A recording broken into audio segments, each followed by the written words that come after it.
Bismillahirrahmanirrahim. Assalamualaikum dan salam Malaysia Prihatin kepada semua penonton. Bersama-sama saya, Muhammad Syuhaimi bin Sabaruddin, hari ini dalam program Bicara Tokoh, siri kedua. Terima kasih kerana menonton rancangan ini sempena sambutan Hari Kebangsaan dan Hari Malaysia 2021, peringkat Kementerian Pendidikan Malaysia. Istimewanya program Bicara Tokoh kita pada tahun ini adalah kita bersama-sama dengan seorang tokoh yang berwibawa, berpengalaman luas dan boleh berkongsi maklumat dengan kita semua. Selain itu, pihak urus setia juga menyediakan hadiah yang menarik kepada 3 orang penonton yang berjaya menjawab soalan kuis yang akan diberikan di penghujung siaran ini. Untuk makluman penonton sekalian, pemenang bagi soalan kuis program Bicara Tokoh bagi siri pertama telah kita kenal pasti dan saya akan maklumkan nanti siapakah pemenang tersebut. Jadi, teruskan menonton program ini sehingga ke penghujung siaran. Para penonton yang dikasihi sekalian, sambutan Hari Kebangsaan dan Hari Malaysia pada tahun ini masih mengekalkan tema yang sama seperti tahun lepas, iaitu Malaysia Prihatin. Tema ini dikekalkan kerana seiring dengan iltizam dan aspirasi berterusan pemimpin Malaysia dalam menyemai rasa cinta, rasa kasih kepada tanah air, bumi bertuah ini. Semangat juang yang tinggi pemimpin terdahulu dan nenek moyang kita dalam menuntut kemerdekaan negara tidak boleh kita lupakan. Kemakmuran negara yang kita kecapi selama ini adalah hasil usaha mereka. Jadi, hargailah pengorbanan mereka. Tanpa mereka, belum tentu kita selesa sehingga ke saat ini. Para penonton yang dikasihi, kita sangat bertuah pada hari ini kerana tetamu kita sangat istimewa. Beliau adalah tokoh yang sangat berwibawa. Beliau seringkali muncul di kaca televisyen, di dada-dada akhbar dan suara beliau kerap juga kita dengar di radio. Saya sebutkan nama, tuan-tuan tentu kenal. Sebagai contoh, baru-baru ini, pada 19 Ogos 2021, beliau telah muncul di RTM1 dalam rancangan Semangat Kita. Mungkin selepas ini kita boleh tanya beliau, apakah yang disebutkan, apakah yang dikongsikan dalam rancangan tersebut. Dan saya dengar beliau dah mula jadi pelakon. Betul ke? Tanpa melengahkan masa, saya perkenalkan tetamu jemputan kita kali ini, yang berbahagia Profesor Emeritus Datuk Dr. Teo Kok Siong. Apa khabar, Prof?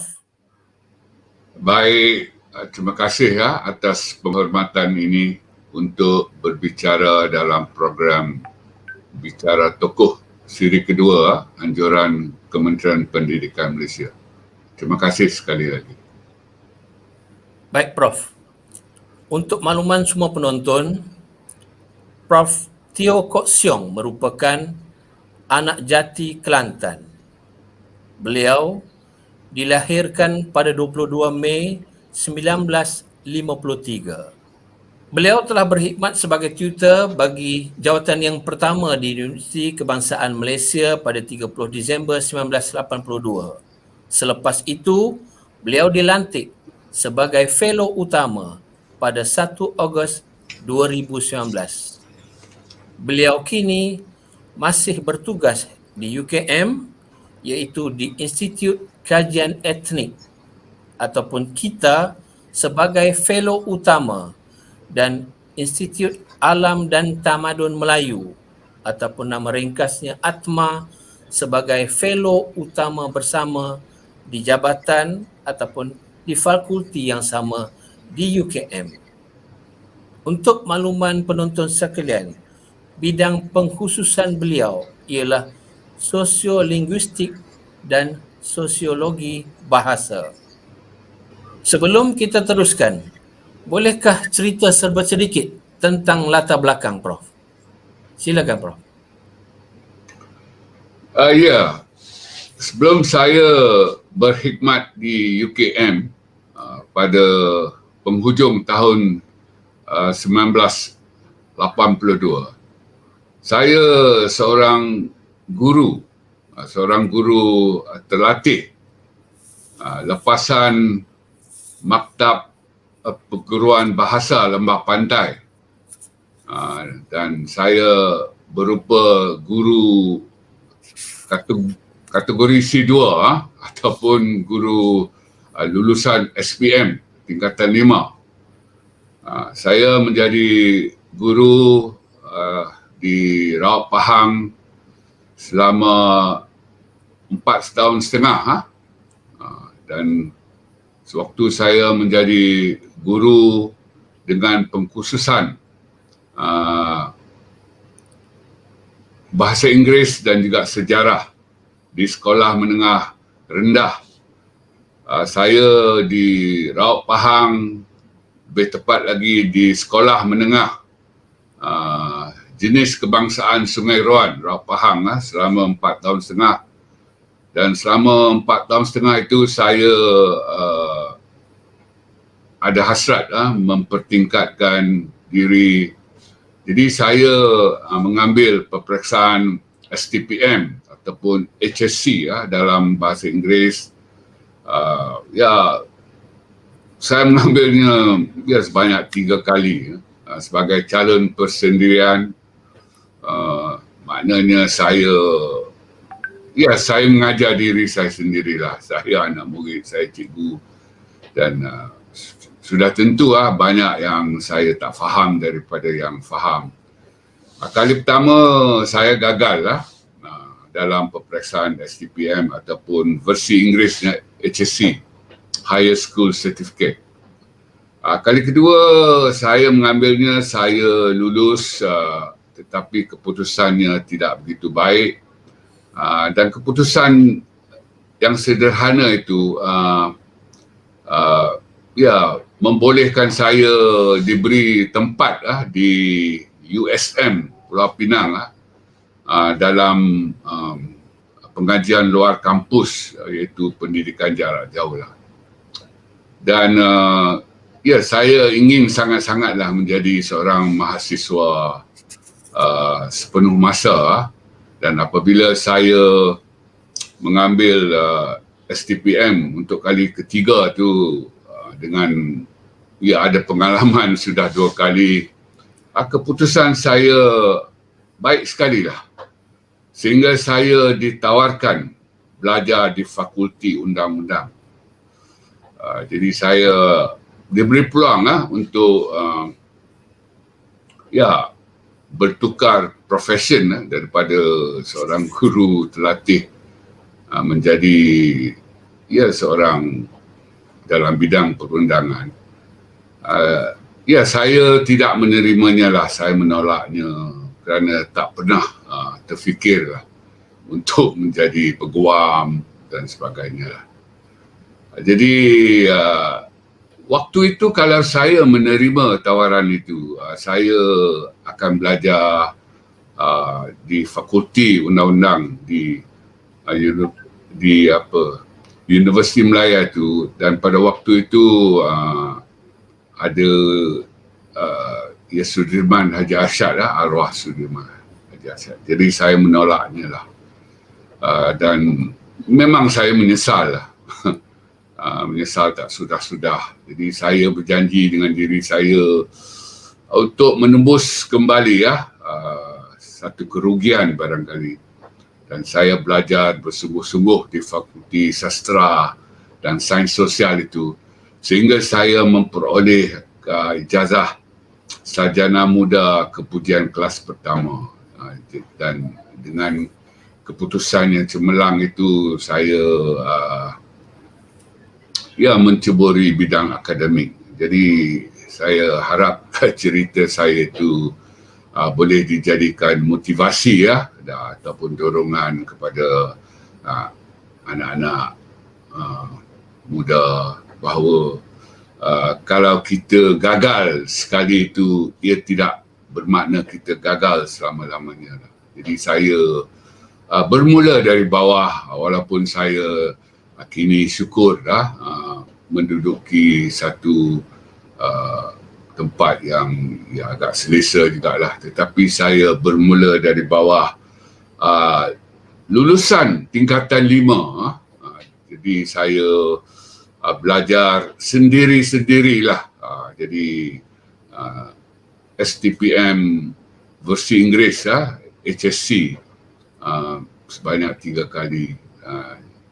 Jadi itulah lebih kurang saudara Muhammad Syuhaimi tentang latar belakang saya, dan saya haraplah ia menjadi motivasi kepada mereka yang sedang mengikuti rancangan Bicara Tokoh ini. Ya, terima kasih Prof. Saya rasa penonton kita pun merasa kagum dengan apa yang Prof sebutkan tadi sedikit berkaitan dengan latar belakang Prof. Bermula daripada seorang guru, mengambil HSC sebanyak 3 kali dan pernah memasuki jurusan undang-undang dan akhirnya berjaya mendapat tempat sehingga kedudukan sekarang. Kami rasa bangga. Semua penonton rasa bangga. Dan saya mengharapkan ditawarkan belajar di Fakulti Undang-Undang, saya tidak menerimanya. Maknanya saya diberi peluang, tapi sebab tidak pernah terfikir pun untuk menjadi seorang peguam ataupun magistrate, hakim. Jadi saya menolaknya.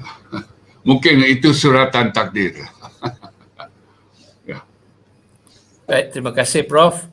Saya ingat penerangan tadi memberi kita banyak manfaat bagi contoh kepada penonton di luar sana.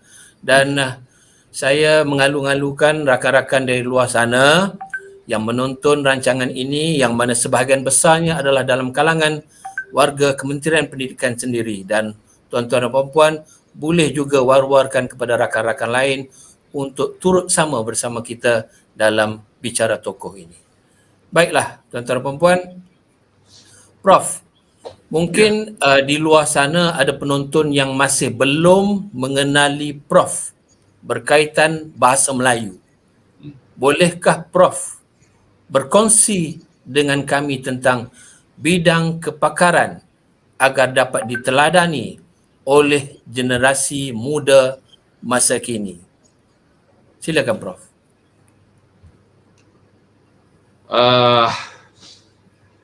Saya apabila melanjutkan pelajaran di peringkat ijazah sarjana itu di Universiti Melaya pada usia 26 tahun.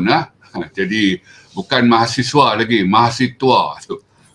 Usia 26 tahun baru tahun pertama. Jadi di sana saya memilih untuk mengkhusus dalam bidang linguistik bahasa Melayu, dan itu untuk ijazah pertama saya, sarjana muda sastra. Dan seperti yang saya katakan tadi, saya memperoleh keputusan yang baik.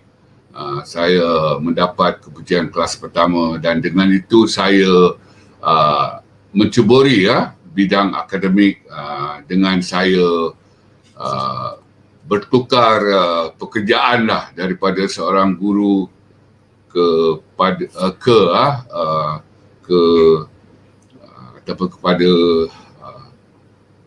jawatan tutor ataupun pengajar di UKM itu. Dan semasa menjadi tutor ataupun pengajar itu, saya mengikuti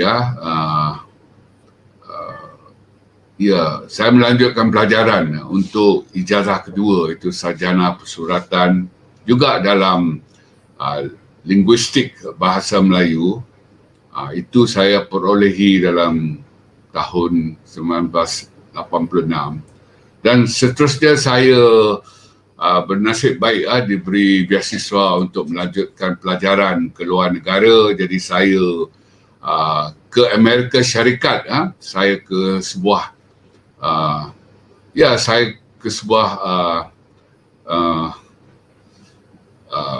institusi pendidikan yang menduduki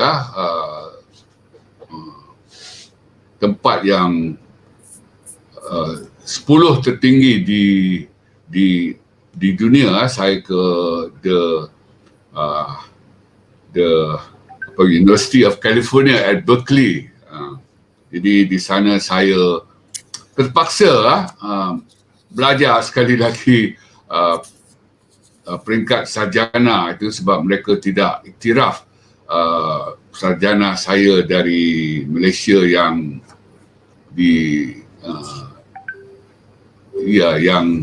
yang dalam bahasa Melayu itu sebab mereka tak dapat membaca tesis yang ditulis dalam bahasa Melayu, maka tak diiktiraf saya ada ijazah sarjana. Jadi saya perlu mengambil sekali lagi ijazah sarjana sebelum saya melanjutkan pelajaran ke peringkat Doktor Falsafah itu. Jadi di Amerika Syarikat di University of California Berkeley, saya memperoleh 2 ijazah sarjana Masters of Linguistics dalam tahun 1991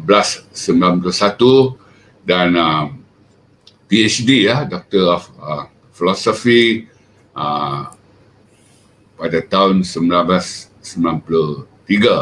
Jadi itulah kepakaran saya, linguistik bahasa Melayu. Dan saya kira yang perlu dijadikan contoh lah kalau boleh daripada kepakaran saya ini ialah kita semua rakyat Malaysia perlu ataupun kalau boleh wajib fasih dalam bahasa negara. Jadi tak ada maknanya lah sebagai rakyat kita tidak pun mempunyai pengetahuan yang baik terhadap bahasa negara kita. Saya kira dalam hal ini perlu ada semacam fatwa fatwa bahawa setiap warga negara Malaysia wajib mempunyai pengetahuan yang baik terhadap bahasa negaranya. Dan kalau boleh, selain pengetahuan yang baik, kita juga nak setiap warga negara kita mempunyai penguasaan yang tinggi terhadap bahasa negaranya. Jadi saya kira itu semacam fatwa lah. Begitulah. Baik. Terima kasih banyak Prof. Memang betul. Penonton pun bersetuju saya rasa. Setiap warga negara Malaysia mesti mempunyai tahap penguasaan bahasa dengan baik seperti yang Prof sebutkan tadi. Baik Prof, sebelum kita pergi lebih lanjut, mari kita saksikan video ini.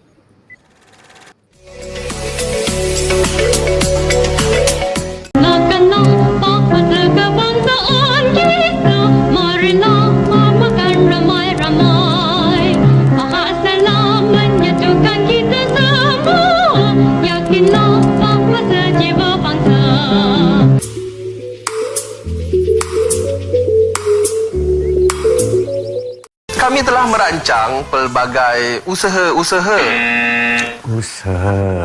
daripada awal tahun lagi untuk memeriahkan lagi bulan bahasa kebangsaan ini. So, banyak program-program. Jadi banyak program yang interesting. So, sambutan bulan bahasa kebangsaan ini akan menjadi lebih meriah and happening. Berbanggalah dengan bahasa kebangsaan. Komunikasi yang pesat ini membuktikan bahawa bahasa ialah instrumen penting dalam menyebarluaskan maklumat dan nadi data raya yang sedang memacu komunikasi buana.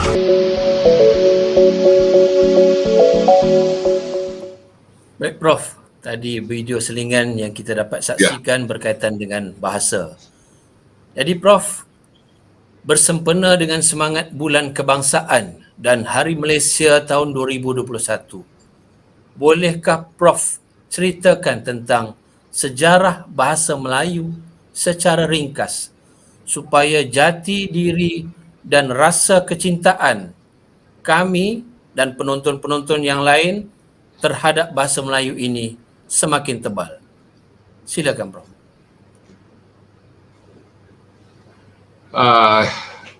Untuk sejarah ringkas bahasa Melayu ni tidak dapat dinafikan bahawa bahasa Melayu memiliki legasi budaya yang amat cermelang.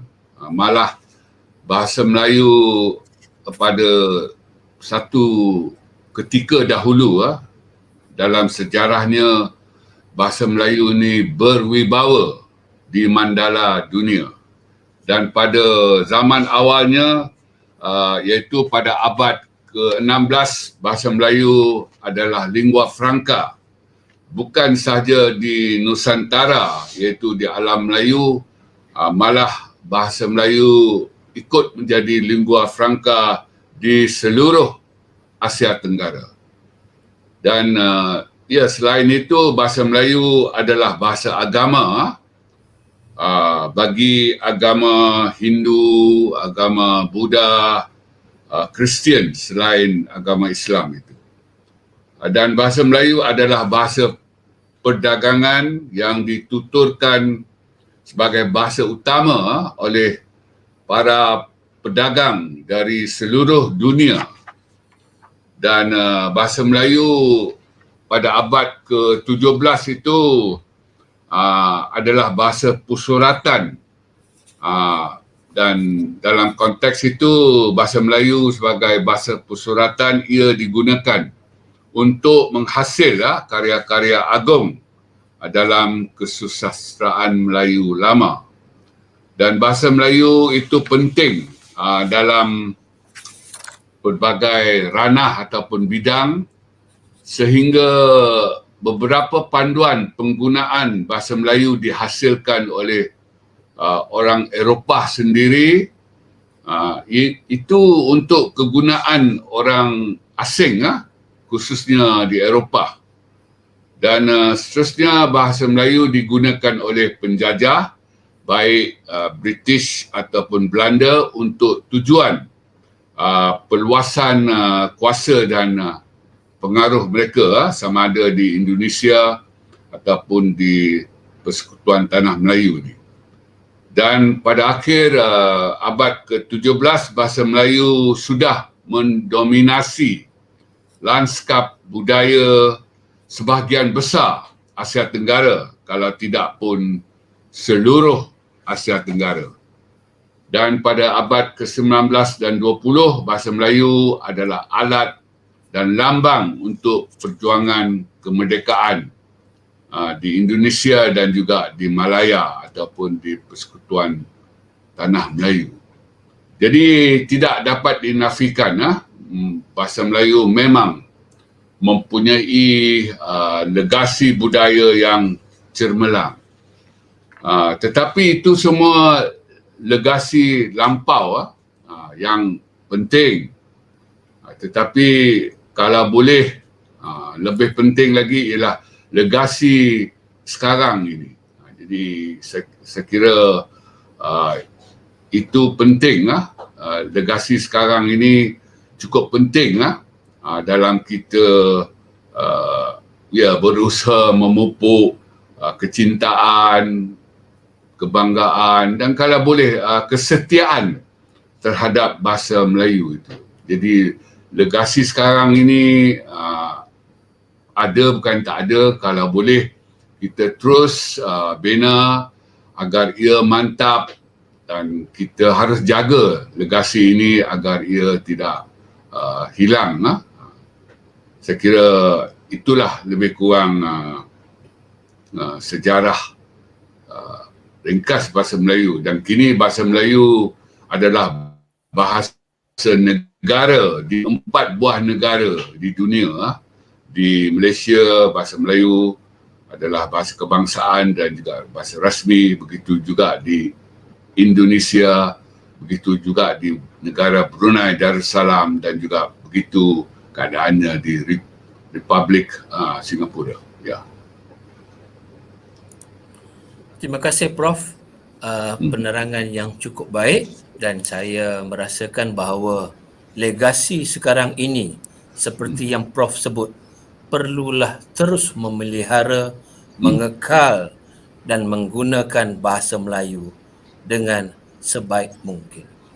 Baik Prof, kita ada soalan ya. Kita ada soalan dari penonton di ruang live chat. Saya akan bacakan satu soalan terlebih dahulu ya Prof. Ya.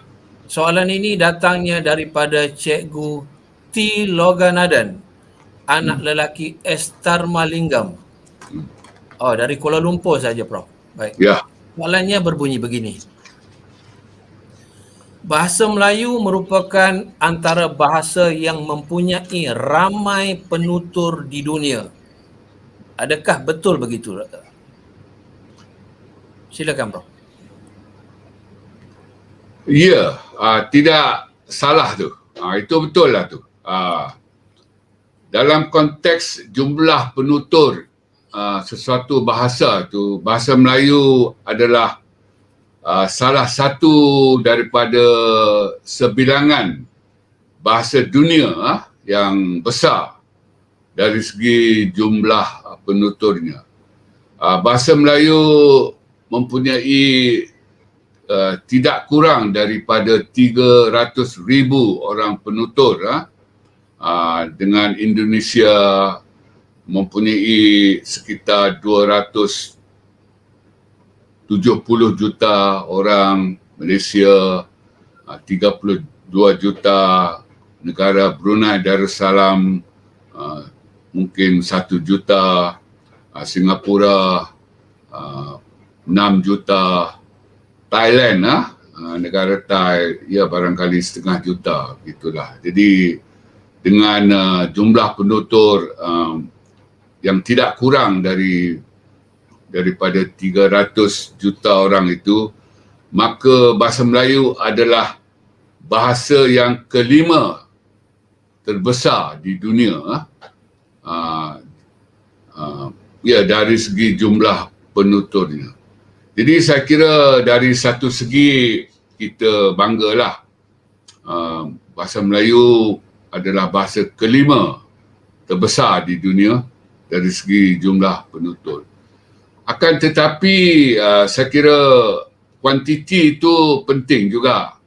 Yang lebih penting ialah kualiti penggunaannya. Jadi kalau kita ada begitu ramai, bagus sekali lah. Tapi yang lebih penting ialah kualiti penggunaannya. Ia perlu sangat-sangatlah digunakan dalam ranah-ranah yang penting seperti dalam kita membuat dasar negara, dan kalau boleh lagi bahasa Melayu itu digunakan oleh para pemimpin kita semasa mereka berhimpun di Pertubuhan Bangsa-Bangsa Bersatu. Maknanya bahasa Melayu itu dari segi kualitinya perlu lebih digunakan di dalam ranah antarabangsa itulah.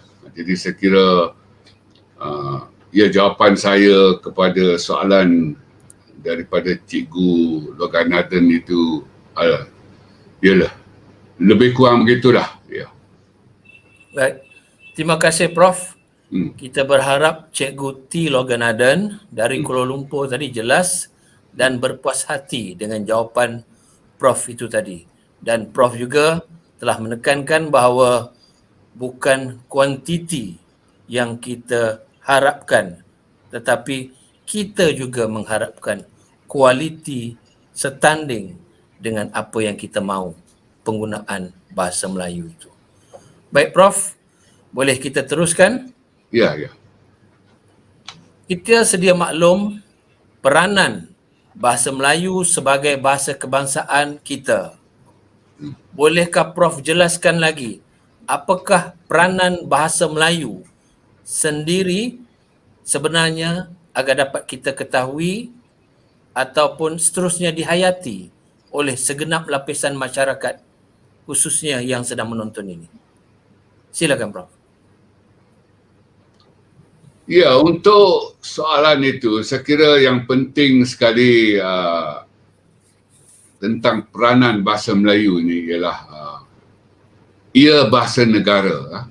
Pertama-tamanya bahasa Melayu ialah bahasa negara kita, dan sebagai bahasa negara biasanya bahasa itu mendukung dua peranan, sama ada berasingan ataupun sekaligus.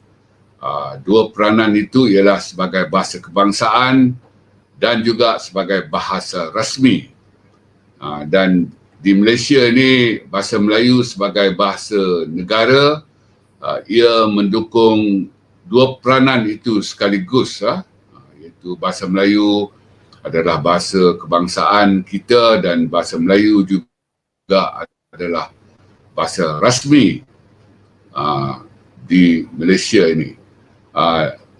Dan sebagai bahasa kebangsaan, peranannya dikaitkan dengan ia sebagai alat perpaduan. Ini kerana bahasa kebangsaan itu mewakili setiap rakyat. Bahasa kebangsaan itu juga mewakili segenap pelosok dalam sesebuah negara itu. Jadi dengan adanya ciri perwakilan itu bagi rakyat dan juga setiap pelosok negara itu, maka wajar sekali lah bahasa kebangsaan itu dijadikan alat perpaduan. Jadi apabila kita menyebut sesuatu bahasa itu dalam peranannya sebagai bahasa kebangsaan, ia tidak lain dan tidak bukan adalah sebagai alat perpaduan ataupun bahasa perpaduan. Dan sebagai bahasa rasmi, bahasa itu dipilih untuk dijadikan bahasa rasmi oleh kerajaan dalam urusan kerajaan kepada rakyat dan juga dalam urusan rakyat kepada kerajaan lah, gitulah. Dan sebagai bahasa rasmi sudah tentu bahasa itu berperanan sebagai alat kemajuan, alat untuk memandaikan anak bangsa di sekolah, dalam sistem pendidikan, alat kemajuan untuk membangunkan negara, dan ya, itulah dua peranan yang tidak sama. Peranan bahasa kebangsaan tidak sama dengan peranan bahasa rasmi, dan untuk kedua-dua peranan ini menjadi lebih jelas, kita ambil contoh Singapura. Singapura memilih bahasa Melayu sebagai bahasa kebangsaannya, dan untuk bahasa rasmi Singapura memilih bahasa Inggeris sebagai bahasa rasmi utama, walaupun diikuti oleh tiga bahasa lain sebagai bahasa rasmi bersama, iaitu bahasa Melayu, bahasa Mandarin dan bahasa Tamil. Yang utamanya ialah bahasa Inggeris. Jadi bahasa kebangsaan ini lebih kepada bersifat simbolik, ataupun ya, ia sesuatu yang bersifat simbolik atau simbolisme, tak perlu pun digunakan. Ya, kita dapat lihat perkara ini di Singapura. Singapura tidak pun menggunakan bahasa Melayu itu dalam kapasitinya sebagai bahasa kebangsaan. Jadi pada bahasa kebangsaan ini tidak ada pun unsur penggunaannya yang wajib. Tetapi pada bahasa rasmi ada unsur penggunaannya yang wajib, perlu digunakan dalam sistem-sistem negara, antaranya sistem pendidikan negara, sistem perundangan negara, sistem pentadbiran negara dan sebagainya. Dan di negara kita dalam bidang perundangan, walaupun kita membenarkan penggunaan bahasa Inggeris itu di mahkamah dan sebagainya atas permintaan mereka yang dalam bidang perundangan. Jadi kita membenarkan penggunaan bahasa Inggeris di mahkamah dan sebagainya. Tetapi naskah khas perundangan kita adalah dalam bahasa Melayu.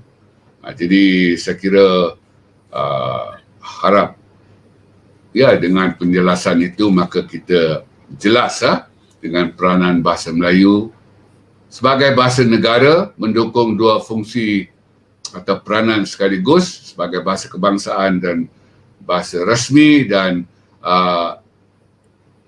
ya peranan bahasa kebangsaan dan bahasa rasmi tidak sama, berbeza. Ya, saya harap dengan penjelasan itu kita lebih jelaslah tentang peranan bahasa negara dan perbezaan antara bahasa kebangsaan dan bahasa rasmi. Ya. Baik. Terima kasih Prof. Sangat jelas penerangan tersebut berkaitan peranan bahasa Melayu. Baik Prof.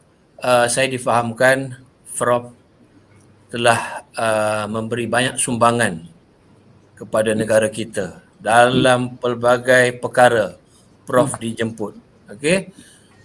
Dan Prof juga pernah menjadi ahli Majlis Penasihat Pendidikan Kebangsaan untuk Kementerian Pendidikan Malaysia. Yang ketika itu tak silap saya pengurusinya ialah Allahyarham Tan Sri Abdul Rahman Arsyad. Ya. Jadi bagaimana pula Prof melihat peranan bahasa Melayu dalam bidang pendidikan? Ya, peranan bahasa Melayu dalam pendidikan pertama-tamanya adalah sebagai bahasa pengantar utama dalam sistem pendidikan kita.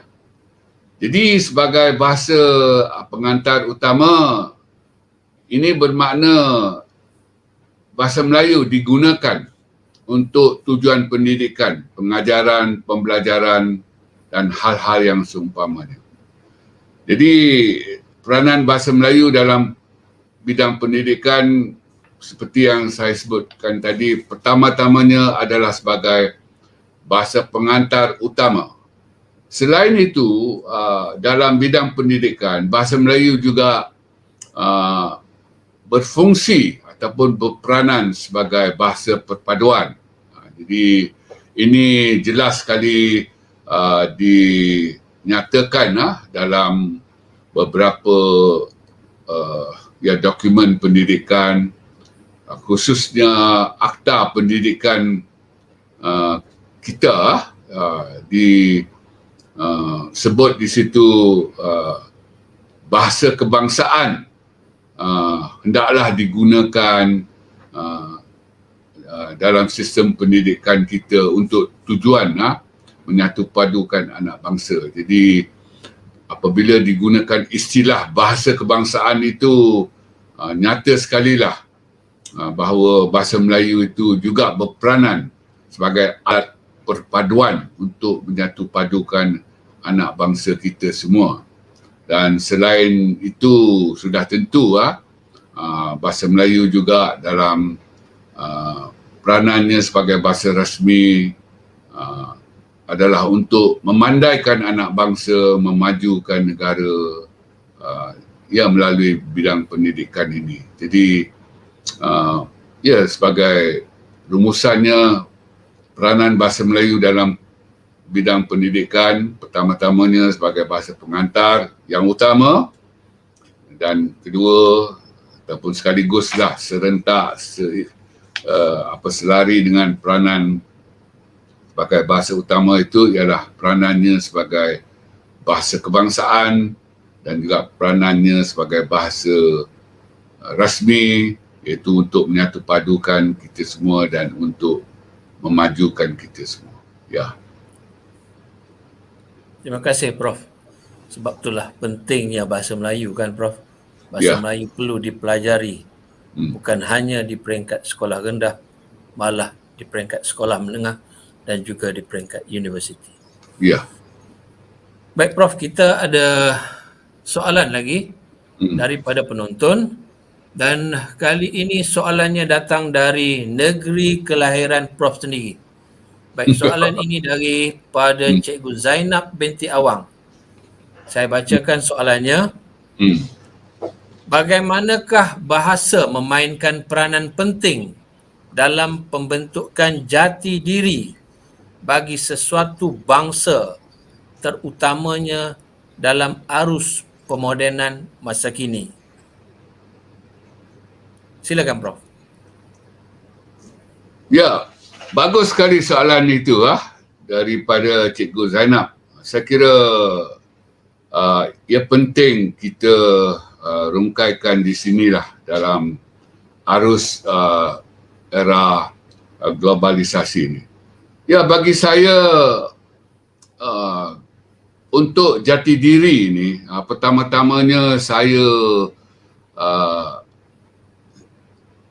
ingin menganjurkanlah aspek ketulenan itu. Maknanya kita harus cakna tentang penggunaan bentuk-bentuk asal, bentuk-bentuk asli bahasa Melayu itu dalam penggunaan bahasa Melayu kita sehari-hari ataupun dalam bidang apa-apa sajalah. Dan untuk ini saya ingin menegur sedikitlah dalam kalangan guru ni. Barangkali dalam membimbing pasukan debat sekolah itu. Seringkali saya perhati dalam peranan saya sebagai hakim dan sebagainya. Pelajar-pelajar suka menggunakan perkataan konklusi. Jadi bagi saya mengapa perlu kita gunakan perkataan konklusi, sebab kita ada perkataan kesimpulan ataupun rumusan di situ. Jadi bagi saya dalam era yang moden sekarang ni, kita untuk jati diri bahasa Melayu ni, kita harus memastikan aspek ketulenannya itu. Dan aspek ini ingin saya kaitkan dengan usaha kita lah untuk menggunakan bentuk-bentuk asli bahasa Melayu itu. Dan setelah berkata sedemikian, ada juga ketika-ketikanya kita terpaksa menggunakan bentuk-bentuk asing. Sebagai contoh, perkataan STEM untuk kita tampal di sampul surat. Kalau kita tidak mau menggunakan perkataan STEM, maka tak ada perkataan lain lagi dalam bahasa Melayu. Oleh itu, boleh kita gunakan perkataan STEM itu. Tetapi jangan kita dengan sewenang-wenangnya menggantikan perkataan Melayu asal asli yang sudah pun mantap penggunaannya itu. Jadi bagi saya, mengapa kita nak guna perkataan diskusi sedangkan kita ada perkataan Melayunya perbincangan. Jadi dalam hal ini kita harus jagalah aspek ketulenan ini, sebab martabat bahasa Melayu ini bagi saya ikut terletak pada aspek ketulenan ini. Jadi akhir-akhir ini kita dapat lihat elit Melayu yang berpendidikan Inggeris suka sangat menggantikan perkataan-perkataan Melayu dengan perkataan-perkataan Inggeris. Patut kita gunakan perkataan Melayu cengkeram untuk makna pembayaran sebahagian dahulu untuk jumlah keseluruhannya, tapi kita lebih gemar kepada perkataan deposit dalam bahasa Inggeris. Begitu juga elit Melayu yang berpendidikan Arab ini, mereka sukalah menggantikan perkataan Melayu dengan perkataan Arab. Kalau untuk cermelang, mereka nak guna muntas. Jadi bagi saya, tak ada jati diri lah macam ni. Jadi yang penting sekali, kita mesti berusaha lah, bersungguh-sungguh. Kalau boleh, kita nak guna bentuk-bentuk asli Melayu ni supaya ia tak hilang. Pertama-tamanya lah. Kedua, nak jaga jati diri bahasa Melayu ini dalam zaman yang moden ini, yang lebih berkiblat kepada bahasa Inggeris sebagai bahasa asing dan bahasa-bahasa lain yang pangkatnya lebih tinggi daripada bahasa Melayu ini. Jadi dalam hal ini dapat kita lihat dalam laporan tentang pandemik COVID-19 setiap hari, mengapa perlu kita gunakan jumlah kumulatif? Patutnya kita gunalah perkataan Melayu kita. Jumlah keseluruhan, jumlah terhimpun. Mengapa perlu lokaliti? Tempat ada kan perkataan Melayu. Mengapa di-compound? Didenda lah. Jadi saya kira sangat-sangat pentinglah untuk menjaga jati diri bahasa Melayu tu, kita berusaha bersungguh-sungguh untuk menggunakan bentuk-bentuk asli asal Melayu ni yang sudah mantap pun penggunaannya. Jadi jangan kita nak buang perhiasan, gantikan dengan dekorasi, nak buang perkataan tempat, tukar dengan venue. Ini bahasa sukan sekarang beginilah. Pasukan A bertemu dengan pasukan B, venue-nya Stadium Bukit Jalil. Mengapa perlu venue? Sama ada kita bercakap ataupun menulisnya kan. Dan apabila dalam perlawanan bola sepak itu pasukan B yang berjaya, maka ada majlis selepas itu pasukan B menjulang trofi. Mengapa perlu trofi? Kita ada perkataan Melayunya piala kan. Jadi itu yang ingin saya sampaikan, agar kita lebih cakna lah terhadap bahasa Melayu ini, sebab ia bahasa negara kita, ia identiti negara kita, ia identiti budaya rakyat kita. Jadi kita tak maulah bahasa Melayu kita syarat dengan padanan bahasa Inggeris, bahasa Melayu kita syarat dengan kata-kata Arab di sini, sehingga boleh dikatakan bahasa Melayu adalah dialek kepada dialek bahasa Inggeris, bahasa Melayu dialek bahasa Arab. Sebab apabila orang Inggeris ia dengar bahasa Melayu ni, wacana dalam bahasa, mereka dapat faham lah sebab ada perkataan Inggeris yang banyak, perkataan Arab yang banyak. Jadi saya kira lebih kurang begitulah cikgu. Ataupun ya. Baik, terima kasih Prof. Satu ingatan kepada saya dan juga kepada rakan-rakan di luar sana bahawa pembentukan jati diri kepada bangsa di tanah air kita ini, kita haruslah mengekalkan yang asal seperti mana Prof sebut tadi, yang tulen, perkataan yang tulen. Maknanya kesimpulannya, selagi ada kata dalam bahasa kita yang boleh kita gunakan, kita gunakan. Tak perlu ambil perkataan bahasa Inggeris ataupun bahasa-bahasa yang lain. Betul ya Prof? Ya. Baik. Okey Prof, kita bacakan satu lagi soalan daripada penonton. Soalan ditanyakan oleh Cikgu Tan Kueh Gek dari Sabah. Panjang soalan beliau. Ya. Mengapakah penggunaan bahasa Melayu dalam kalangan generasi muda, terutamanya yang tinggal di bandar-bandar besar, menjadi kurang popular berbanding bahasa Inggeris, sedangkan banyak universiti di luar negara seperti di Jepun dan Eropah menawarkan kursus bahasa Melayu sebagai bahasa kedua mendapat sambutan setiap tahun dan masih berterusan sehingga ke hari ini.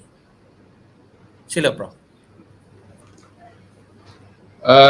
Ya, untuk soalan ini, saya kira generasi muda di bandar itu, mereka rata-ratanya adalah anak-anak golongan elit tak kira lah elit Melayu, Cina ataupun India. Jadi anak-anak ini adalah anak-anak golongan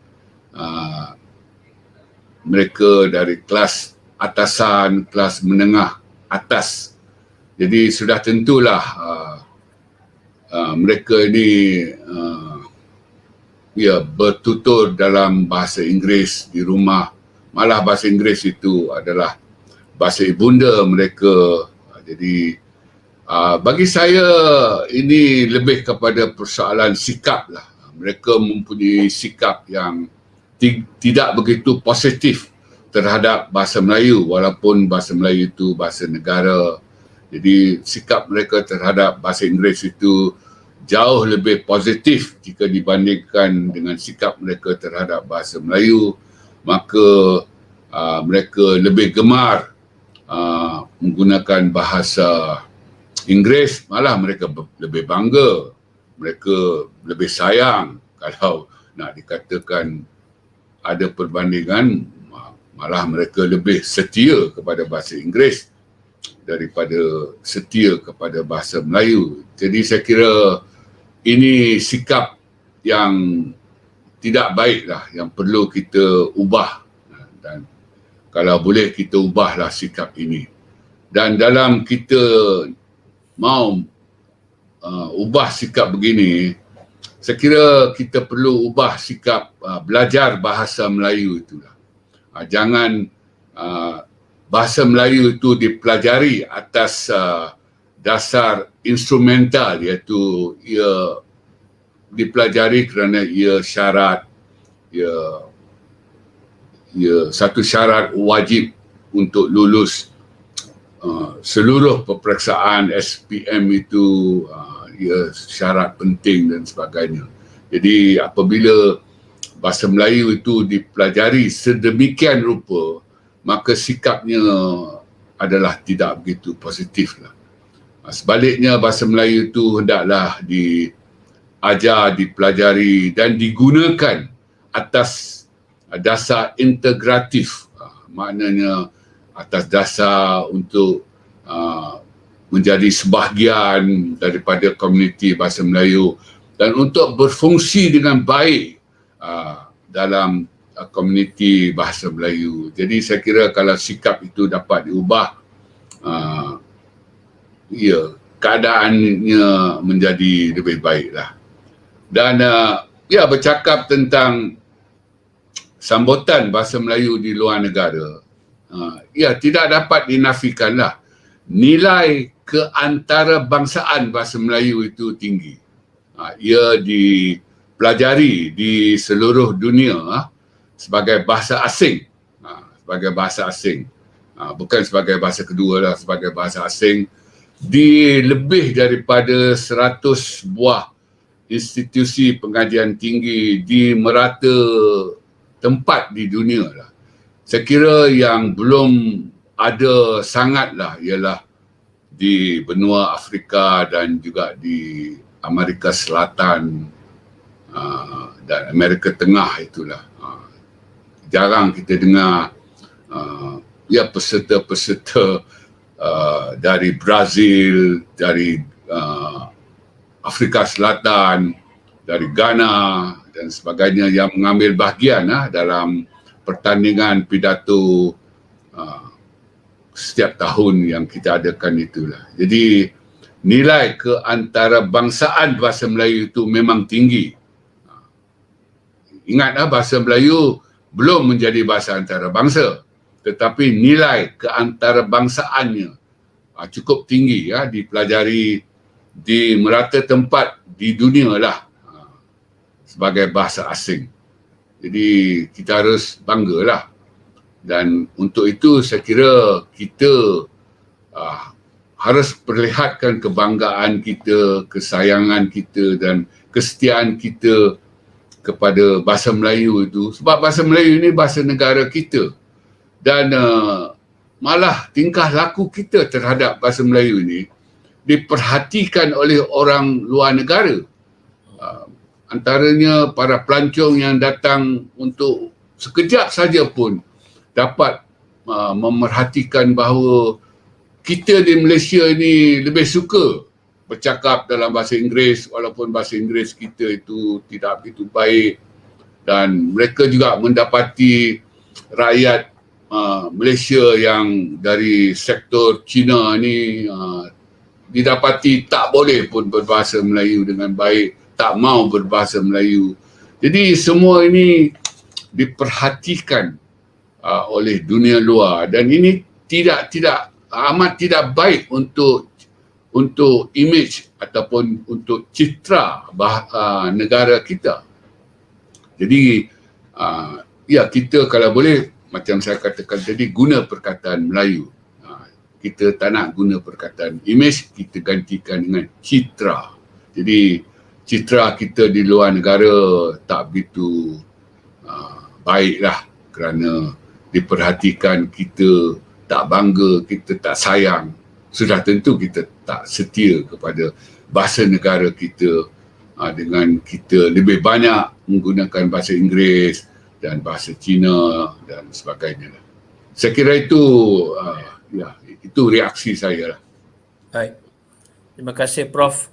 Dan saya mengharapkan penonton kita yang bertanya soalan tadi, iaitu Cikgu Tan, Kuegek, berpuas hati, dan sebenarnya memang bahasa Melayu ini bukannya tidak popular, tetapi seperti yang Prof sebutkan tadi, bergantung kepada sikap.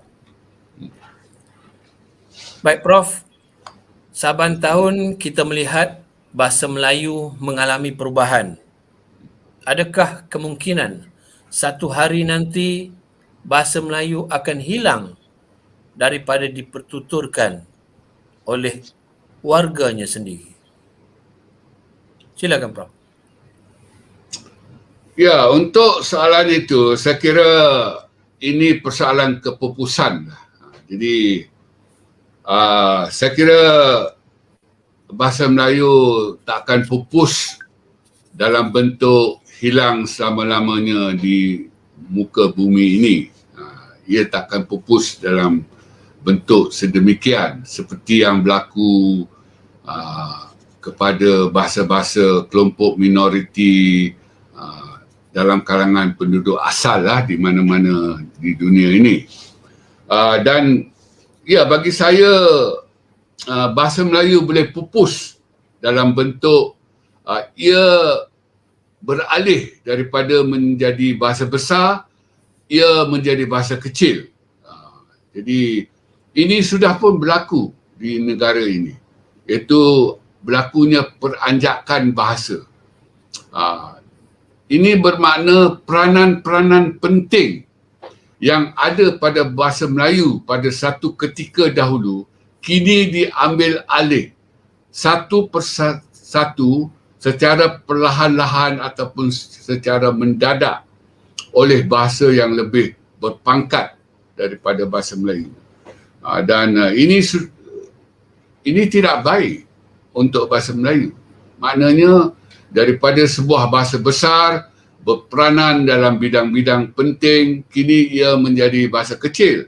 Tidak lagi berperanan dalam bidang-bidang yang penting itu dan hanya berperanan dalam ranah-ranah ataupun domain, bahasa Inggerisnya, yang kecil-kecil saja. Dan ini dapat kita lihat dalam bidang pendidikan itu.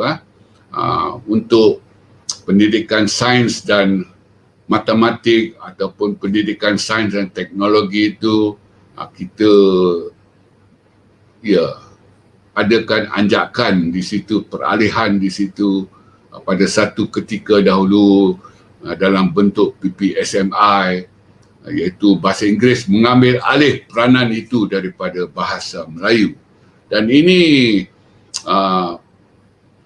satu contoh anjakan bahasa, dan anjakan bahasa ini adalah satu bentuk kepupusan bahasa. Jadi dalam hal ini kita perlu sangat-sangatlah kekalkan peranan-peranan penting yang ada pada bahasa Melayu, dan jangan kita wujudkan peralihan ini. Dan dalam kes ini anjakan ini dapat kita lihat pada pada nama kereta nasional kita. Kereta nasional kita sama ada Pro 2 ataupun Proton pada mulanya semuanya menggunakan nama Melayu, nama nama Melayu lah. Untuk Proton Saga. Kita ada Saga, itu biji saga merah. Lepas itu Iswara, walaupun Iswara itu tak ada makna tetapi bunyi Melayu kan. Lepas itu Wira, Perdana, begitu juga dengan Pro 2, kita ada Kancil, Kembara, Kelisa. Tapi sayangnya kan, akhir-akhir ni kita pakai nama-nama bukan Melayu. Iaitu bermula dengan Gen 2, iaitu generasi 2. Tak boleh kita sebut generasi 2. Orang tak faham. Gen 2, Generation 2. Dan selepas itu boleh dikatakan kesemuanya menggunakan nama bukan Melayu. Kalau Proton itu ada Savvy kan, SAVVY. Kalau ada V di situ, pasti bukan perkataan Melayu. Perkataan Melayu tak ada yang ada huruf V. Kalau dahulu perkataan yang ada huruf V, orang Melayu tukar dengan B. Makan vitamin, bukan vitamin. Bukan vitamin. Kalau kita lihat pada wang kertas kita, governor, bukan governor. B di situ.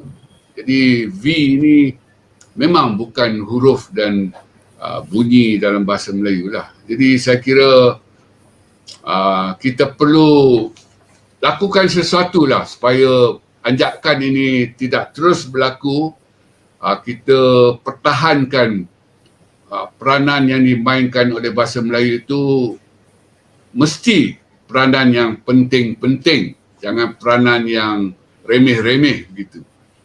Jadi saya kira itulah jawapan daripada saya. Terima kasih Prof. Maknanya kesimpulan yang saya boleh sebutkan di sini ialah walaupun bahasa Melayu boleh mengalami perubahan, tetapi semua warga perlu memainkan peranan supaya dapat dikekalkan. Kalau ada perubahan-perubahan yang bagaimana, jangan perubahan yang sengaja hendak mengikis ataupun menghilangkan apa perkataan-perkataan ataupun bahasa-bahasa yang asal itu. Ya, dalam hal ini Cik Fahmi, saya kira perlu sangat-sangatlah kita balik kepada apa yang saya katakan tadi, aspek ketulinan penting dalam kita jaga martabat bahasa Melayu itu. Jadi seboleh-bolehnya kita gunakan perkataan Melayu lah. Jadi sebagai contoh dalam keadaan ekonomi, dalam keadaan politik yang tidak menentu, suhunya tinggi, adanya permusuhan politik yang sengit. Jadi ada pihak yang cuba menganjurkan perdamaian. Jadi kalau elit Melayu yang berbahasa Inggeris, berpendidikan Inggeris, mereka syorkan adanya rekonsiliasi. Yang berpendidikan bahasa Arab pula mereka kata perlu wasitah. Jadi mengapa kita perlu gunakan dua perkataan bahasa asing ni sedangkan kita ada perkataan perdamaian kan dalam bahasa Melayu. Jadi saya kira sangat-sangat pentinglah kita jaga peranan bahasa Melayu ini supaya ia selalu senantiasa pada setiap masa memegang peranan agung itu, peranan tinggi. Jangan kita baginya kepadanya peranan yang kecil-kecil, yang remeh-remeh. Dan dengan itu ia akan menjadi bahasa kecil. Yang kita nak ialah bahasa Melayu itu terus menjadi bahasa besar. Ya. Baik. Terima kasih Prof. Jadi penonton-penonton yang dihormati sekalian, kita semua perlu main peranan. dan kekalkan ketulinan itu.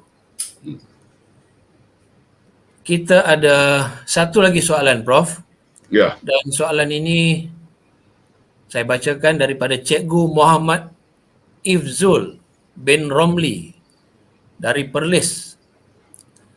Okey, beliau bertanyakan, adakah terdapat kemungkinan berlaku revolusi dalam skala yang besar terhadap bahasa Melayu sekiranya generasi muda terus-menerus menggunakan bahasa pasar dan bahasa WeChat untuk berkomunikasi dalam kehidupan seharian? Kalau sebelum ini kita sebut ramai yang di bandar, ada soalan tadi bertanyakan tentang ramai yang menggunakan bahasa Inggeris.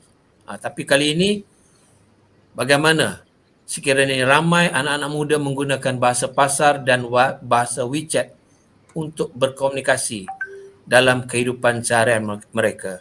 Sebagai contoh ya Prof, dalam WeChat ataupun dalam mesej-mesej telefon yang mereka hantar, contohnya minta, ejaan minta, M-I-N kemudian tanda pangkah.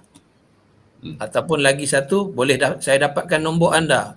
Nombor ditulis dengan ringkas NAM-BE, number. Tetapi bahasa WeChat ini ataupun bahasa pasar ini Prof, bukannya sahaja pendek, ada juga bahasa pasar yang panjang.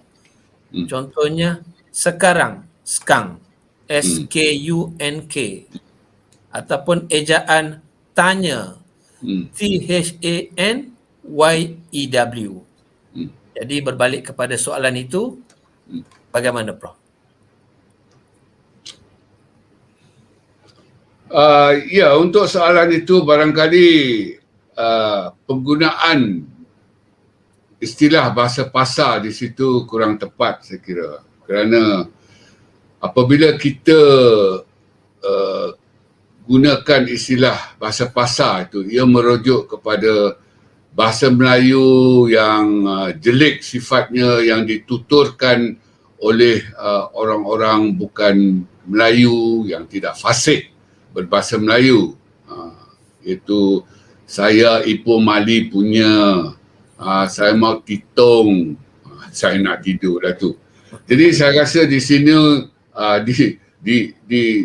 di sini kan istilahnya bahasa basahan, bahasa percakapan seharian, bahasa kolokial, seperti yang disebutkan oleh Cik Syuaimi tadi itu, sekarang disebut sedemikian rupa, ataupun 10 sen itu disebut 10 sen, perempuan disebut perempuan. Jadi itu bukan bahasa pasar, itu bahasa basahan, bahasa percakapan seharian, bahasa tidak formal lah.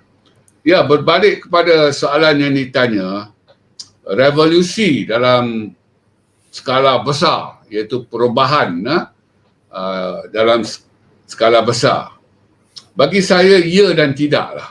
Ya dan tidaklah.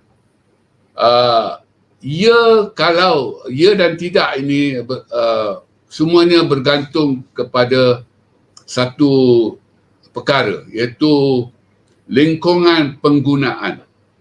Jadi bagi saya, kalau lingkungan penggunaannya tidak formal, kita berkomunikasi sesama kawan akrab,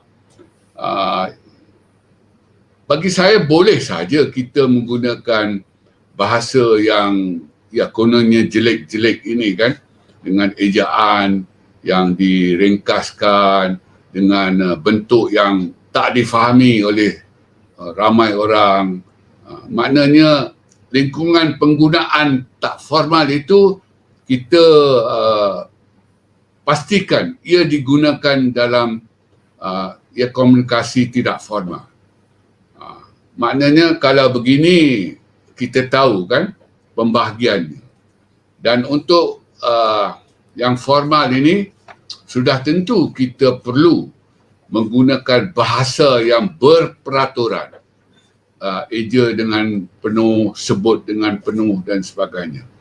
Jadi dalam hal ini saya kira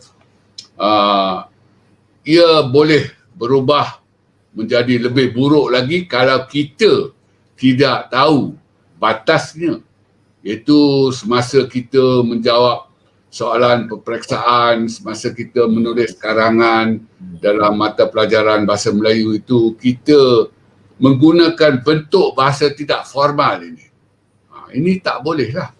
Dan saya kira rata-ratanya dalam kalangan pelajar kita, mereka tahu batasannya, sempadannya kan. Kalau yang tak tahu itu, ini masalah besar ni. Maknanya dalam kita berbahasa kan, kita pun tahu bentuk macam mana kita boleh guna sesama rakan akrab, bentuk macam mana kita tak boleh guna dengan orang yang lebih tua daripada kita. Sebagai contoh, penggunaan kata ganti orang pertama, aku tu memang tak mengapa pun.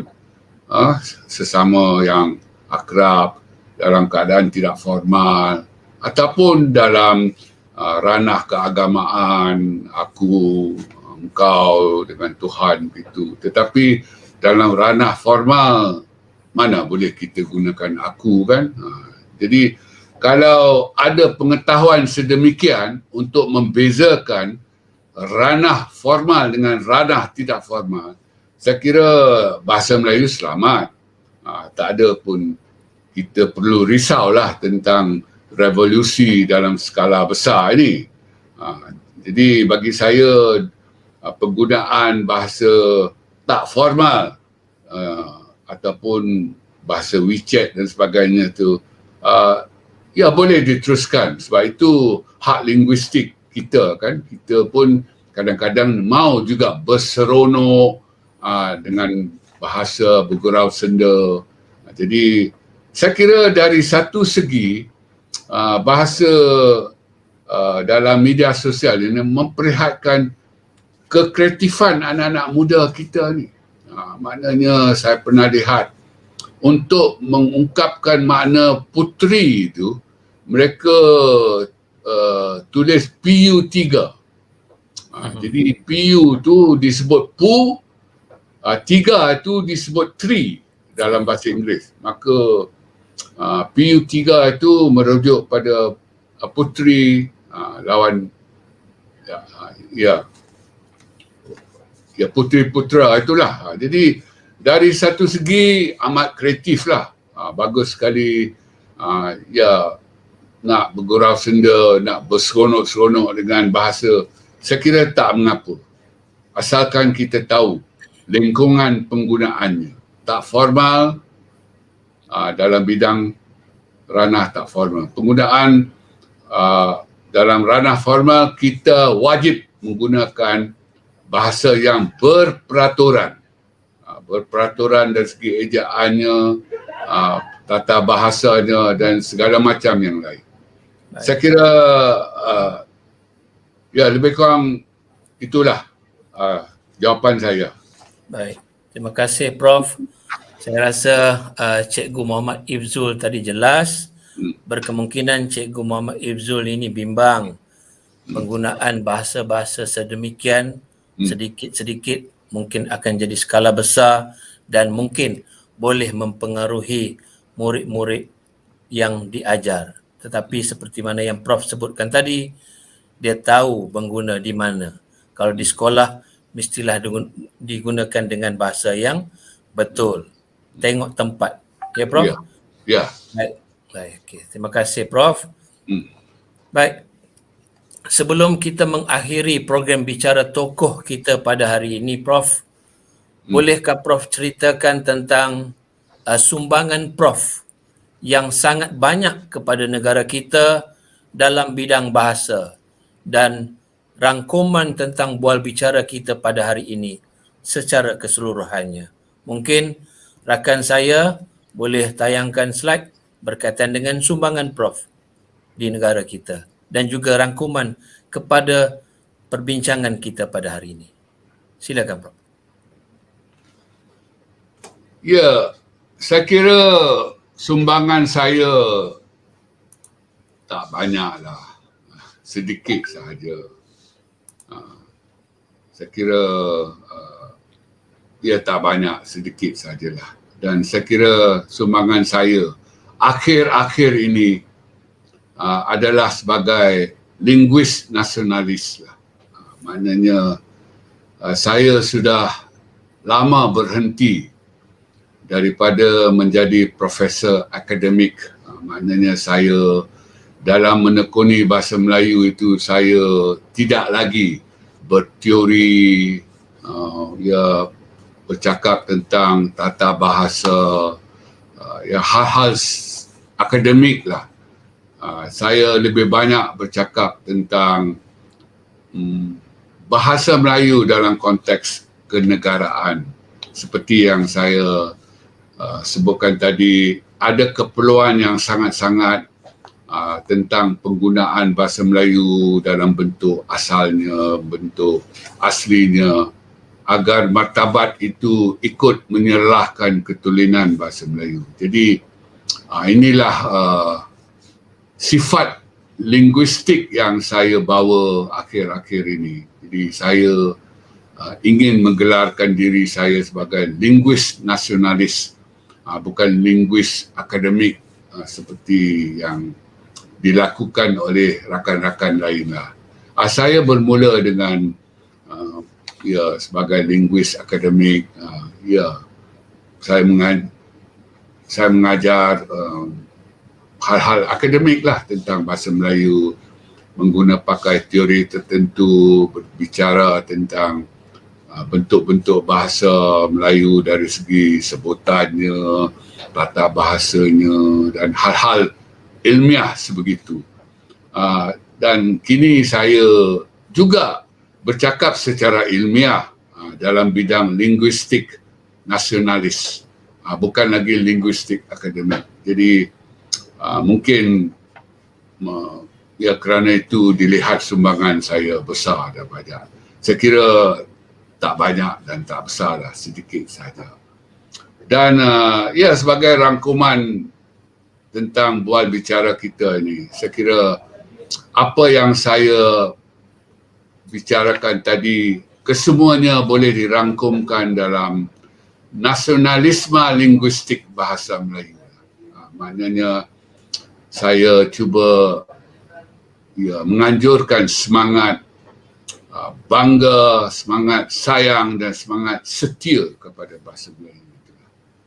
Dan saya kira itulah yang saya bawa selama ini di mana-mana saja. Saya cuba bangkitkan semangat nasionalisme linguistik bahasa Melayu agar kita semua bukan saja cakna prihatin terhadap bahasa Melayu kerana ia bahasa negara kita.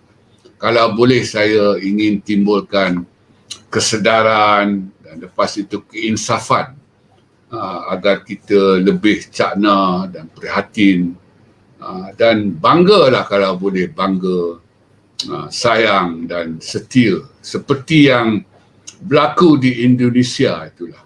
Jadi di Malaysia ini sayang sekali kan, walaupun sudah 64 tahun kita merdeka, masih ada ramai dalam kalangan warga negara yang tidak mempunyai pengetahuan yang baik tentang bahasa Melayu, sedangkan ia bahasa negara kita. Jadi ini sesuatu yang malang sekali lah. Kerana apa erti kerakyatan yang dipegang kalau tidak tahu pun tentang bahasa negara. Jadi saya kira ini perlu diperbaiki dan kalau boleh kita semualah perbaikinya melalui apa yang ingin saya anjurkan, iaitu nasionalisme linguistik bahasa Melayu. Dan di dalamnya kita ingin angkat gagasan bahasa Melayu sebagai bahasa negara, identiti negara kita, identiti budaya negara kita. Jadi ia perlu wujud secara lebih terselah dalam perwatakan nasional kita. Kita perlu ada kesedaran nasional tentang hal itu. Jadi saya kira itu sajalah, dan saya Ya, sumbangan saya tak banyak lah, sedikit saja. Saya ikut menyumbang, ya, begitulah. Baik, terima kasih banyak-banyak Prof. Baik, sidang penonton sekalian, begitulah tadi ulasan daripada Prof berkaitan dengan soalan tersebut, dan saya rasa memang penonton pun bersetuju dengan saya. Prof memang seorang yang merendah diri, tetapi sumbangan beliau sangat membantu negara. Baik Prof, dalam keratan akhbar yang ditayangkan tadi, ada satu saya nak tanya berkaitan Ya. tersebut, Hmm. iaitu ada yang gelar Prof Ustaz dan ada juga kata lebih Melayu daripada Melayu. Boleh ulas sikit? Yang tentang ustaz itu rakan-rakan nakal lah, rakan-rakan sekerja yang nakal kan. Ustaz ini wujud ya setelah saya memberitahu seorang yang hantar surat khabar. Jadi kita yang tinggal di taman perumahan ini ada dalam kalangan kita yang melanggan surat khabar. Jadi hari-hari ada orang hantar surat khabar, biasanya Cina atau India lah. Dan apabila cukup bulan mereka datang untuk untuk ambil bayaran sebulan itu. Jadi ada dalam satu kejadian itu seorang India,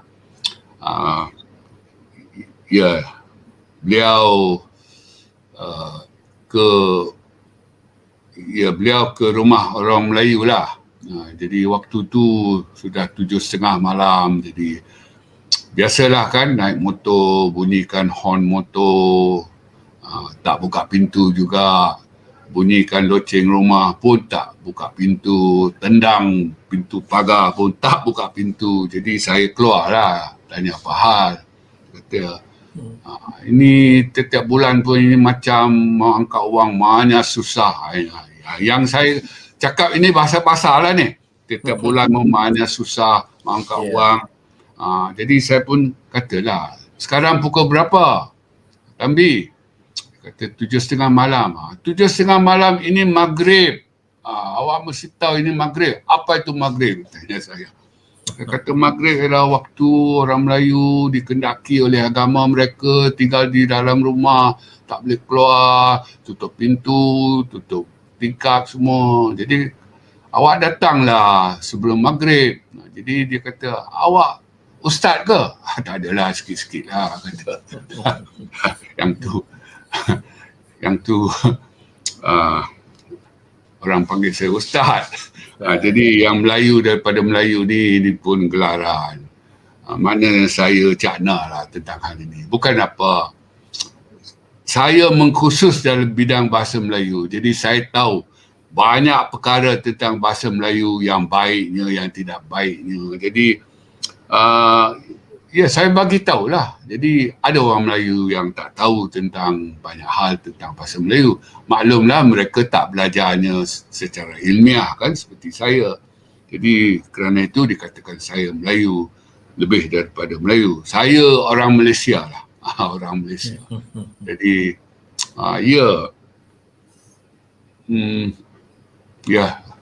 macam itulah. Baik. Terima kasih Prof. Alhamdulillah kita telah sampai ke penghujung rancangan.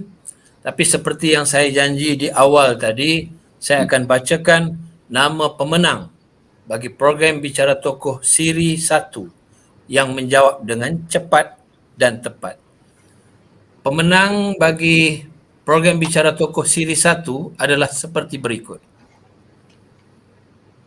Yang pertama, Encik Zulkifli bin Cik Syukri dari Selangor, yang beralamat di SMK USJ 4, Subang Jaya, Selangor. Pemenang yang kedua, Puan Nurhayati binti Muhammad Tah dari Negeri Pahang, yang beralamat dari SK Pulau Serai, Pekan Pahang. Warga guru ni semua, Prof. Dan yang terakhir sekali pemenang yang ketiga, Nik Zatul Ifah binti Nik Muhammad Nabil dari Selangor, SK Jalan 6, Bandar Baru Bangi. Tahniah diucapkan kepada semua pemenang kuis Bicara Tokoh Siri 1. Bagi yang tidak berjaya menjawab soalan kuis tersebut, jangan bimbang kerana anda masih berpeluang mendapat hadiah dalam kuis Bicara Tokoh Siri 2 ini.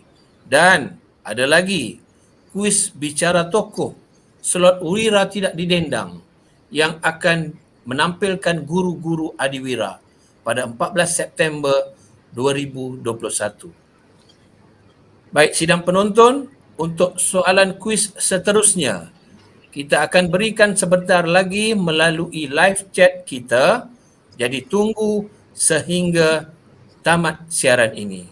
Sebelum kita tutup program Bicara Tokoh, mungkin Prof boleh berikan sedikit saja lagi kata-kata nasihat kepada semua penonton program kita pada hari ini sempena dengan tema Bulan Kebangsaan dan Hari Malaysia tahun ini, iaitu Malaysia Prihatin. Silakan Prof. Ya, bagi saya, kita semua rakyat Malaysia ni, dalam kita memperlihat semangat patriotik kita, semangat patriotisme kita, iaitu semangat cintakan negara kita ni. Bagi saya, kita orang biasa-biasa ni, kita dalam kita memperlihatkan semangat patriotik kita ni, kita hendaklah pada setiap masa menjayakan negara kita. Jadi kita ikut pasti negara kita ini terus berjaya. Dan caranya ialah tak lain tak bukan dengan kita menyokong setiap dasar negara.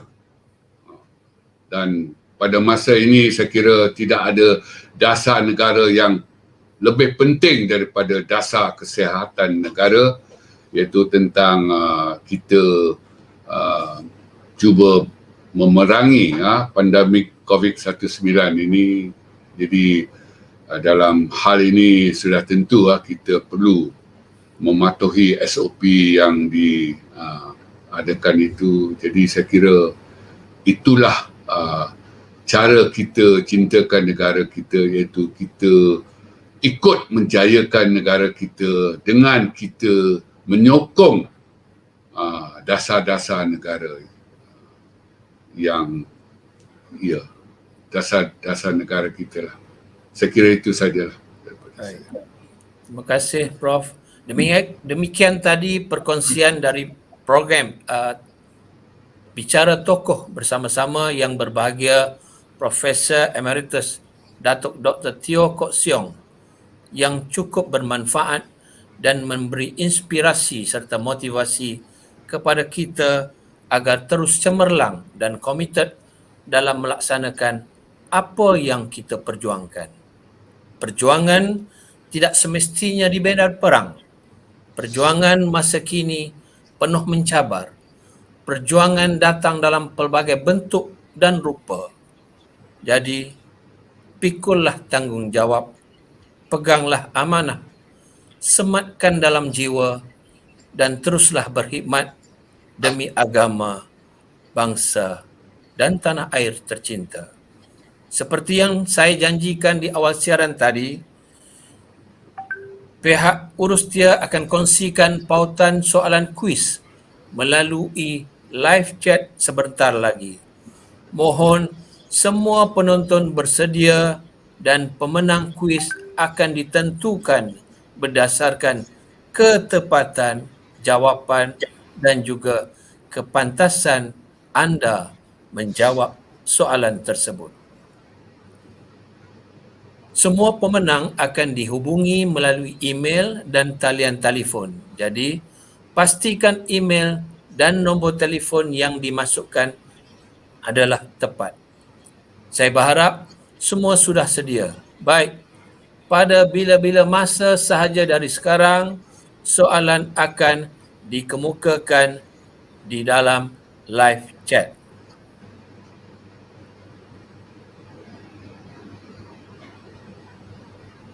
Ya, nampaknya pautan telah dinaikkan. Sila klikkan pada pautan tersebut dan jawab soalan yang dikemukakan. 3 pemenang utama yang pantas akan diisytiharkan sebagai pemenang. Baik,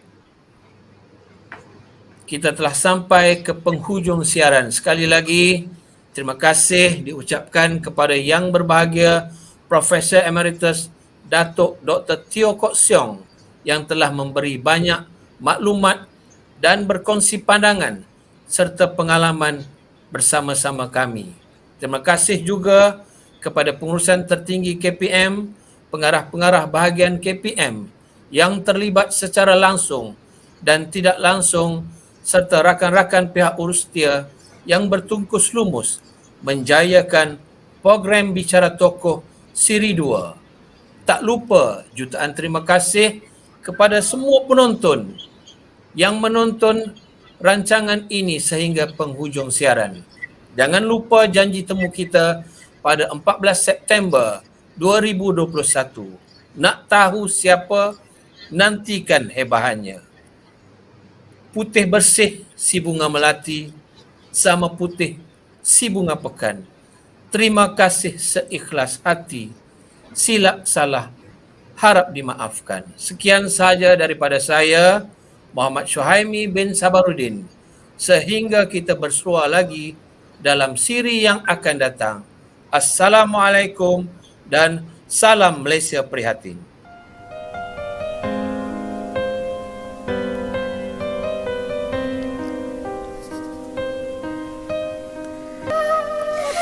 Bahasa kita bukan sekadar bahasa lembah, terpencil dan lemah, tapi bahasa bersayap bestari, mampu terbang tinggi, menyahut cabaran awang teknologi, menyambut seruan langit globalisasi. Agar di setiap sukma warga berdenyut cinta serupa. Di mana bumi didiami, disitulah bahasa dikasihi.